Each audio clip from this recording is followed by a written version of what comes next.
मनात वाईट विचार येत असतील तर हा एक मंत्र बोला. मित्रांनो, तुमच्याही मनात सतत काही ना काही विचार येत असतात. तुम्ही सारखे विचार करत असतात, जास्त विचार करत असाल की माझे काय होईल, याचे काय होईल, उद्या काय होईल, हे झाल्यानंतर ते काय होईल, आणि सतत वाईट विचार, काहीतरी करून घेऊ, काहीतरी होईल.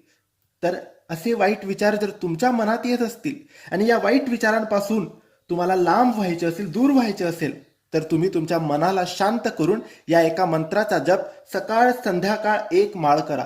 सकाळी 1 माळ आणि संध्याकाळी 1 माळ. जमत नसेल तर रात्री दुपारी जेव्हा वेळ मिळेल तेव्हा एकांतात बसा आणि या मंत्राचा जप जेवढा वेळ करता येईल तेवढा वेळ करा. हा मंत्र काही असा आहे: ओम नमो श्री स्वामी समर्थाय नमः.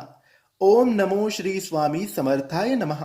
जसं आपण ध्यानाला बसतो तसं ध्यानाला बसा आणि या मंत्राचा जप करा. वाईट विचार लगेचच कमी होतील. श्री स्वामी समर्थ.